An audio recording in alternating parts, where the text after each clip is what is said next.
On the morning of April 12, 2016, 16-year-old Mekayla Bali walked out of Sacred Heart High School in Yorkton, Saskatchewan, and was never seen again. She didn't leave a note. She didn't pack a suitcase. There was no clear reason to go, and no obvious sign of distress. But by the end of that day, she was gone. And nearly a decade later, she still hasn't come back. What followed was one of the most perplexing missing persons cases in Canadian history. A teenager vanishes in broad daylight in a town of fewer than 20,000 people, with security cameras watching and dozens of witnesses crossing her path. And yet, somehow, no one has been able to say where she went, or who might have been waiting for her. Welcome to Bad Things. Join us as we retrace Mekayla Bali's final known steps, examine the trail she left behind, and break down what most likely happened.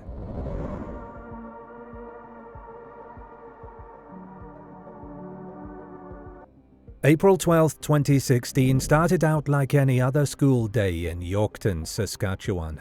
Mekayla Bali, a quiet and responsible 16-year-old student at Sacred Heart High School, was dropped off at school that morning by her grandmother just after 8:20 a.m. Less than 10 minutes later, she was seen on surveillance slipping out a back entrance. From that moment on, she was on her own, moving through her hometown on foot, seemingly following a plan that no one else knew about. Her first destination was a nearby TD Bank branch.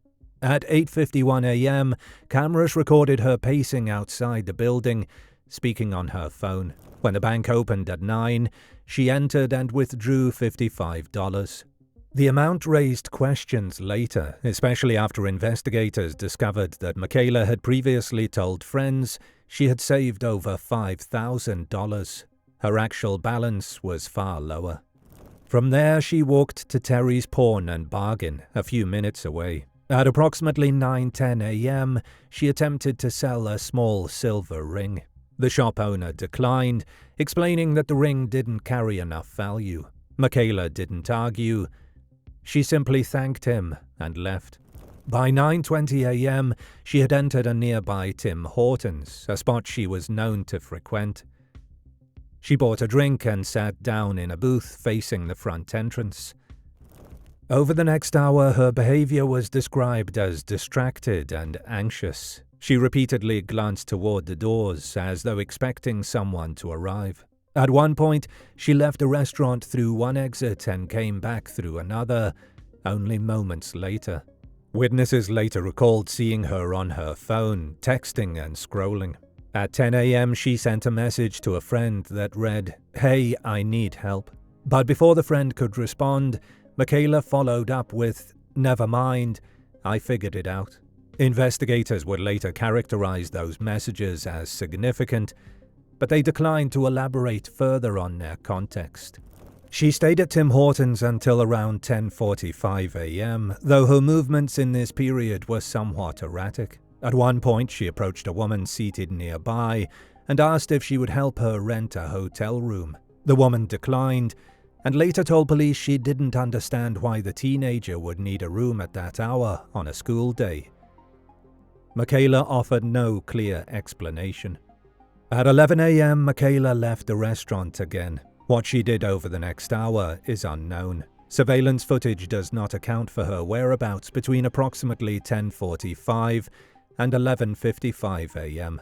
The RCMP have described this missing hour as critical, but have not released any findings tied to that window.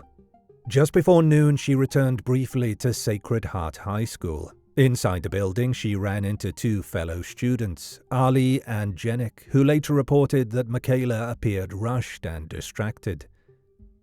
She told them she was heading to Regina for a vacation and had just come by to say goodbye. According to one of the girls, Mekayla added, "I'll see you at lunch," before walking off. Within minutes, she was gone again. After leaving the school for the second time, Mekayla walked to the STC bus depot in downtown Yorkton. A staff member remembered her asking about departure times for a bus to Regina. She was told the next one wouldn't leave until 5 p.m. She did not purchase a ticket. She remained in the area for some time, reportedly eating lunch at the Trail Stop restaurant located inside the depot. No known surveillance footage captured her movements during this time. The final confirmed sighting of Mekayla Bali came at 1:45 p.m. Witnesses reported seeing her at or near the depot, accompanied by an unidentified man. He was described as approximately 40 to 50 years old, tall with dark hair and bearing a distinctive tattoo. A large cross wrapped in flames, located on his left forearm. The two were seen walking away together.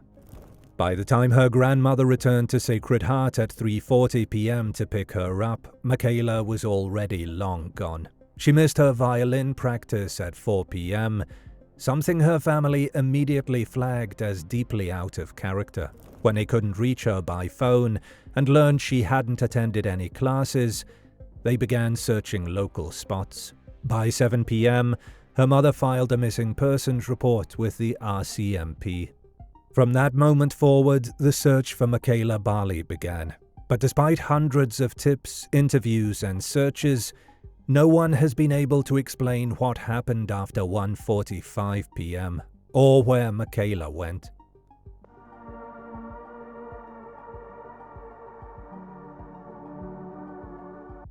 In the weeks after Mekayla Bali disappeared, the RCMP faced a difficult truth. No obvious crime scene, no confirmed sightings, and no clear suspects. She had left on her own, but what followed, complete silence, defied the normal patterns of a voluntary disappearance. With no definitive answers, the case opened up to multiple competing theories, each attempting to explain what led a 16-year-old girl to vanish in broad daylight. Theory 1. A planned disappearance. One of the earliest explanations proposed by law enforcement and echoed in early media coverage was that Mekayla had intentionally left home, not under duress, but by choice.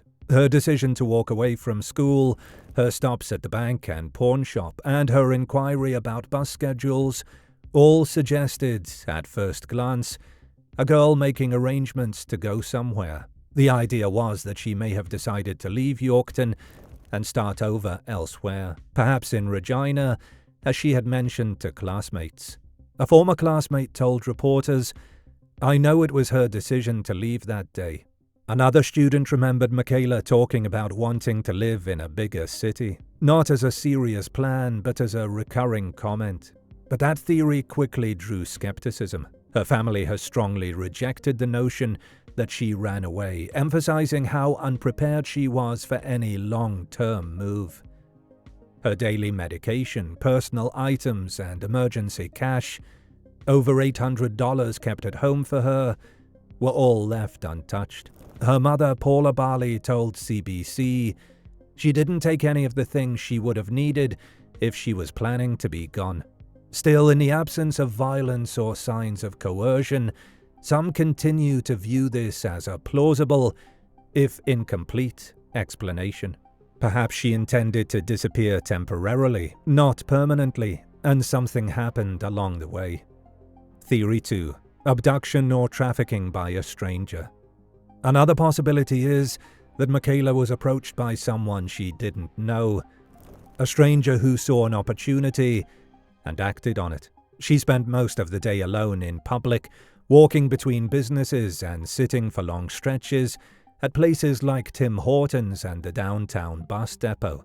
That level of visibility could have made her a target for someone passing through Yorkton, especially near the depot, which has regular foot traffic from travelers and transient workers. Supporters of this theory often point to the unidentified man last seen walking with Mekayla. He didn't appear in her known social circles, and nothing suggests she arranged to meet him. While police did eventually identify and interview this person, the nature of their interaction remains unclear. If it was a chance meeting, and if he had bad intentions, Mekayla may have unknowingly placed her trust in the wrong person. not through manipulation, but through a momentary decision that turned out to be dangerous. Theory 3. A tragic outcome or disappearance by choice. Another possibility discussed in the early stages of the case is that Mekayla may have quietly stepped away from her life due to an emotional struggle no one fully recognized. Supporters of this theory point to her withdrawn behavior that morning and a puzzling text to a friend, "Hey, I need help," followed minutes later by, "Never mind, I figured it out." To some, those messages suggest she may have been overwhelmed or facing something she hesitated to talk about. But this explanation has always lacked grounding. No note, no personal belongings left in unusual places, and no digital activity point to her planning to disappear. Extensive searches around Yorkton found nothing indicating an accident or a private moment that turned tragic. Her mother has been clear about this theory, saying, "If that's what happened, something would have been found." She also emphasized that Mekayla had commitments she cared about, violin practice, plans with family, and had taken none of the items she would have needed if she intended not to return. While the idea still surfaces online, it remains one of the least supported explanations. Theory 4. Lured by an online contact. A more specific variation of the abduction theory centers on the idea that Mekayla had been communicating with someone online in the weeks leading up to her disappearance, and that she left Yorkton specifically to meet that person. Unlike the broader trafficking theory, this version focuses on the likelihood of a single individual, possibly posing as a peer or romantic interest, grooming Mekayla and orchestrating the meetup. One name came up repeatedly: Christopher. Mekayla reportedly mentioned him to a friend, saying she planned to meet him in another city. Investigators looked into the lead, but found no evidence that any such meeting ever happened.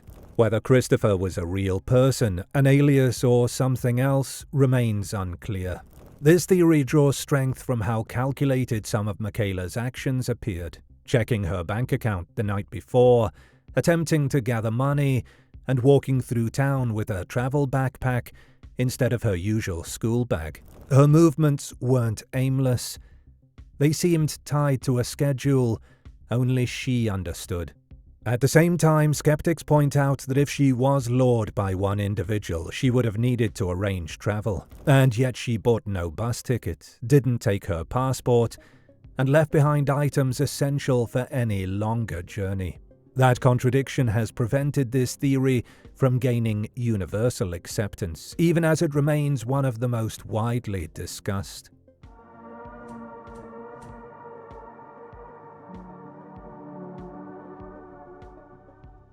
When you strip away the noise, what remains is a pattern, not of chaos or impulse, but of coordination. Mekayla Bali didn't wander, she waited. She didn't vanish from a wooded path or in the middle of the night. She disappeared from a bus depot in daylight after a series of decisions that appear guided by someone else's influence. Of all the scenarios examined, only one makes sense of that behavior: that Mekayla had been communicating with someone online who had gradually built a plan around her trust. Not just a stranger with bad intentions, but someone posing as a friend or something more, a contact she believed in. What separates this theory from the rest is not just that it fits the facts, it's that it explains the silences, the complete digital cutoff, the 1-hour surveillance gap, the absence of personal belongings that would indicate independent travel, and most tellingly, the fact that Mekayla has not resurfaced in any identifiable way, despite extensive national and international efforts. The groundwork appears to have been laid before April 12th. Mekayla had been increasingly private about who she was speaking with online. Her use of encrypted or Wi-Fi-based communication apps like Kik gave her the ability to speak with someone off the grid, and gave that person the ability to control the timing and nature of contact. Whoever it was, they weren't just messaging her casually. They were likely preparing her psychologically to act. By the time she left Sacred Heart High School that morning, she wasn't improvising. She was following steps, checking for money, attempting to raise more, staying within designated areas, all while appearing slightly unsure, but not panicked. These are not signs of a breakdown or of someone fleeing an abusive household. As her mother Paula Bali has emphasized repeatedly, Mekayla wasn't running from anything. She thought she was walking towards something. When the plan temporarily faltered, possibly when the contact was delayed or changed locations, Mekayla hesitated. That's likely when the "Hey, I need help" text was sent. But minutes later, she followed up with, "Never mind. That's not just a change of heart. It's a reset. Something or someone re-engaged her." The coordination becomes most visible in the last part of her known timeline. She went to the bus depot, asked about departure times, and then waited, but didn't buy a ticket. This wasn't indecision, it was contingency. She had a plan, but someone else controlled its schedule. That man she was last seen with, older, tattooed, unknown to her social circle, didn't force her to leave. She walked with him willingly. That doesn't absolve him of involvement. It indicates that trust had already been established, and likely not in person. Police later confirmed he was interviewed and not considered a suspect. That doesn't mean he wasn't part of the mechanism that moved her. It only means there wasn't enough evidence to connect him to a crime.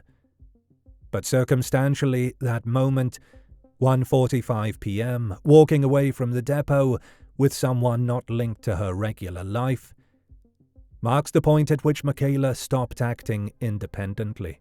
From that point forward, everything would have been under someone else's control.